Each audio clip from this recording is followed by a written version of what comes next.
Hi. So இன்றைக்கி வந்து எதை பற்றி பார்க்க போகிறோம் அப்படின்னு பார்த்தீங்கன்னா, டிஎன்பிஎஸ்சி குரூப் 4 2025 எக்ஸாமுக்கு வந்து பார்த்தீங்கன்னா தமிழ் வந்து பார்த்தீங்கன்னா இலக்கணம் தான் வந்து பார்த்தீங்கன்னா உங்களுக்கு ஏற்கனவே தெரியும். நானும் நிறைய டைம் சொல்லியிருக்கேன். 85 மார்க்குக்கு வந்து பார்த்தீங்கன்னா இலக்கணம் தான். ஸோ இலக்கணம் வந்து பார்த்தீங்கன்னா நியூ சிலபஸ் பேஸ் பண்ணி இலக்கணத்தோட ப்ரீவியஸ் இயர் கொஷின், நியூ சிலபஸை பேஸ் பண்ணி ப்ரீவியஸ் இயர் கொஷின் வந்து அப்போ எங்கே இருக்கும் அப்படின்னு வந்து பார்த்தீங்கன்னா இப்போதைக்கு வந்து பார்த்தீங்கன்னா நிறைய தகுதி தேர்வுன்னு வைக்கிறாங்க. ஸோ அதெல்லாம் வந்து பார்த்தீங்கன்னா நியூ சிலபஸை பேஸ் பண்ணி தான் இருக்குது. ஸோ அதோட ப்ரீவியஸ் இயர் கொஷின் வந்து பார்த்தீங்கன்னா கிருஷோபா அகாடமியில் வந்து பார்த்தீங்கன்னா இப்போ வந்து நேற்றுலேருந்து வந்து பார்த்தீங்கன்னா உங்களுக்கு வந்து லைவ் கிளாஸஸ்லேயே வந்து பார்த்தீங்கன்னா டெஸ்ட் ஆட்டம் கண்டக்ட் பண்ணுறாங்க. ஸோ அதிலேருந்து வந்து நீங்கள் அட்டென்ட் பண்ணிக்கோங்க. நியர்லி வந்து ஒரு 4000 to 5000 கொஷின்ஸையுமே வந்து உங்களுக்கு வந்து ப்ரீவியஸ் இயர் கொஷின்ஸை வந்து லைவ்லேயே டெஸ்ட் ஆட்டம் கண்டக்ட் பண்ணுறாங்க. ஸோ அதில் வந்து பார்த்தீங்கன்னா இதில் என்ன ஒரு ஸ்பெஷாலிட்டி அப்படின்னு பார்த்தீங்கன்னா மற்ற ப்ரீவியஸ் இயர் கொஷின்ஸ்லாம் நிறைய பேர் போட்டிருந்தா ஓகே இந்த கொஷினுக்கு இந்த ஆன்சர் அப்படின்றத அவங்க சொல்லிட்டு போயிடுவாங்க.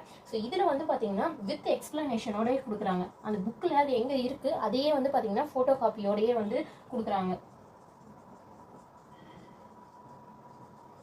ஆக்சுவலாக எனக்கே வந்து பார்த்தீங்கன்னா நான் வந்து முன்னாடியே சொல்லியிருப்பேன், சிலபஸ் வைஸ் படிங்க, பட் ஆனால் வந்து 6th புக்கையும் நீங்கள் வந்து ஃபாலோ பண்ணி படிங்க அப்படின்றத சொல்லியிருப்பேன். எனக்கு வந்து பார்த்தீங்கன்னா நேற்று வீடியோ வந்து பார்த்ததுலேருந்து எனக்கு ஆக்சுவலாக நம்ம வந்து இப்போ படிச்சுட்டு இருக்கிறது இன்னும் வந்து நான் படிக்கிற வே ஆஃப் மெத்தடை வந்து மாற்றணும், எதுக்கெல்லாம் இன்னும் இம்பார்ட்டன்ஸ் கொடுத்து படிக்கணும், எதெல்லாம் ஃபிங்கர் டிப்ஸில் வச்சிருக்கணுன்றது எனக்கே வந்து பார்த்தீங்கன்னா இந்த ப்ரீவியஸ் இயர் கொஷின்ஸ் வந்து பார்த்ததுக்கப்புறம் தான் தெரிஞ்சது. உங்களுக்கு வந்து ரொம்ப ரொம்ப யூஸ்ஃபுல்லாக இருக்கும். இது வந்து பார்த்தீங்கன்னா இந்த ஆக்சுவலாக லைவ்லேயே தான் டெய்லிக்குமே நடக்கும். லைவ் டெய்லிக்கு வந்து பார்த்தீங்கன்னா நைட்டு 9 மணிக்கு வந்து நடக்கும் லைவில். ஸோ அதனால் இது வந்து ரொம்ப ரொம்ப உங்களுக்கு வந்து பார்த்தீங்கன்னா ஸ்கோரை பேஸ் பண்ணுற வரைக்கும் ரொம்ப பெரிய இம்பாக்டை வந்து கிரியேட் பண்ணும். ரொம்ப யூஸ்ஃபுல்லாக இருக்கும் உங்களுக்கு. வித் எக்ஸ்பிளனேஷனோடையே வந்து பண்ணுறதுனால வித் வந்து பார்த்தீங்கன்னா அது புக்கில் எங்கே இருக்குன்றதோட ஃபோட்டோ காப்பியோடையே பண்ணுறாங்க. ஓகேவா? ஸோ அதனால புக்கில் எங்கேருந்து எடுத்திருக்காங்கன்றது உங்களுக்கு தெரிஞ்சிடும். அப்போ வந்து பார்த்தீங்கன்னா இந்த இடம் நீங்கள் மிஸ் பண்ணியிருந்தா கூட நம்ம திரும்பி போய் ஓகே இந்த இடத்துல நம்ம படிக்கணும், இன்னும் நல்லா படிக்கணுன்றதையும் நீங்கள் தெரிஞ்சுக்கலாம். ஸோ அதனால் இது ரொம்ப ரொம்ப ரொம்ப யூஸ்ஃபுல்லாக இருக்கும். ஸோ அதனால் நிறைய பேர் நீங்கள் கண்டிப்பாக பாஸ் பண்ணணும்னு நினைக்கிறீங்கன்னா கண்டிப்பாக இதை வந்து நீங்கள் ஃபாலோ பண்ணிக்கோங்க. எந்த அகாடமின்றது வந்து பார்த்தீங்கன்னா கிருஷோபா அகாடமியில் இது ரொம்ப யூஸ்ஃபுல்லாக இருக்கும். அதனால தான் வந்து சொல்லியிருக்கேன். ஆக்சுவலாக நிறைய பேர் வந்து நிறைய சேனல்ஸில் வந்து நிறைய பண்ணுறாங்க, கண்டக்ட் பண்ணுறாங்க எல்லாமே. நான் வந்து எனக்கு வந்து எது ரொம்ப பெஸ்ட்டாக இருக்கும், இது வந்து நிறைய பேருக்கு வந்து ரொம்ப யூஸ்ஃபுல்லாக இருக்கும் அப்படின்றத மட்டும்தான் வந்து நான் சொல்லுவேன். ஸோ நிறைய வந்து நீங்கள் ஒரு 10 சேனலில் வந்து ஃப்ரீயாக யூடியூப் டெஸ்ட்லாம் கண்டக்ட் பண்ணுறாங்க. ஆனால் வந்து 10 சேனலோட டெஸ்ட்டையுமே உங்களால் எழுதி பார்க்க முடியாது. என்ன மாதிரி ஹவுஸ் ஒய்ஃபாக இருக்கிறவங்களே அதில் வந்து எழுதுறதுலாம் ரொம்ப கஷ்டம். ஸோ வேலைக்கு போகிறவங்க நான் அதை வந்து பேஸ் பண்ணி தான் வந்து ஹவுஸ் ஒய்ஃபாக இருக்கிறாங்க இல்லை வேலைக்கு போயிட்டுருக்காங்க அப்படின்ற அவங்கள பேஸ் பண்ணி தான் வந்து சொல்கிறேன். அதுக்கு முன்னாடியே வந்து பார்த்தீங்கன்னா டெஸ்ட்டில் கூட எனக்கு வந்து கொஞ்சம் சாட்டிஸ்ஃபையிங்காக இருக்கிற டெஸ்ட் பேட்ச் மாதிரி தான் 1-2 டெஸ்ட் பேட்சை தான் நான் சொல்லியிருந்திருப்பேன். ஏன்னா நம்ம வந்து நம்ம எடுக்கணும்னா அதை வந்து ப்ராப்பராக நம்ம பண்ணிடணும்.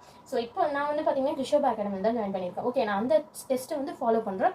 ப்ளஸ் வந்து பார்த்தீங்கன்னா இது வந்து என்னால் இதுக்கு முன்னாடியே நான் வெற்றி நிச்சயம் கூட யூடியூப் சேனலில் சொல்லியிருப்பேன். பட் ஆனால் அதுவே என்னால் ஃபாலோ பண்ண முடியல. எனக்கு வந்து இருக்கிற டைமில் வந்து கிருஷோபா அகாடமி சிலபஸை பேஸ் பண்ணி அதோட ஷெடியூலை பேஸ் பண்ணி அந்த டெஸ்ட் எழுதுறதுக்கும் ஏன்னா வந்து பார்த்தீங்கன்னா எக்ஸ்ட்ரா வந்து பார்த்தீங்கன்னா அந்த யூத் பேப்பர் சொல்லியிருப்பேன். சக்ஸஸ் டிஎன்பிஎஸ்சி அகாடமியில் வந்து தமிழுக்கு வந்து டெய்லிக்குமே வந்து பார்த்தீங்கன்னா டெஸ்ட் கண்டக்ட் பண்ணுறாங்க. ஸோ நான் வந்து ஃபாலோ பண்ணுறது ரெகுலராக வந்து ஃபாலோ பண்ணுறதுன்றது பார்த்தீங்கன்னா இது 2 தான் வந்து நான் ரெகுலர் வந்து ரொம்ப இருக்கிற எல்லாத்தையும் எடுத்துகிட்டு வந்து குழப்பிக்காதீங்க. ஏதாவது ஒரு 2 இல்லை 3 வந்து வச்சுட்டு அதை கரெக்டாக ஃபாலோ, ஏதாவது ஒன்று வந்து பண்ணாலும் நம்ம உருப்படியாக பண்ணணும்னு சொல்லுவாங்க இல்லையா? ஸோ அது மாதிரி தான் நம்ம ஏதாவது ஒன்றை கையில் எடுத்தாலும் அதை வந்து சக்ஸஸாக வந்து முடிக்கணும். ஸோ அதனால் நீங்கள் 10 டெஸ்ட்டை வந்து வச்சுக்கிட்டு 10ல் 4 தான் நான் முடித்தேன், 4 பார்க்காம விட்டுட்டேன்றது எனக்கு தெரிஞ்சு வேஸ்ட்டு. ஸோ நம்ம ஒன்றை ஃபாலோ பண்ணாலும் நம்ம கரெக்டாக ஃபாலோ பண்ணணும், அவ்வளோதான். ஸோ அதனால் யூஸ் பண்ணிக்கோங்க. ரொம்ப ரொம்ப யூஸ்ஃபுல்லாக இருக்கும். ஒரு வாட்டி வந்து நீங்கள் வந்து பண்ணி பாருங்கள், ட்ரை பண்ணி பாருங்கள், அப்போவே உங்களுக்கே தெரியும். ஓகே, பாய்.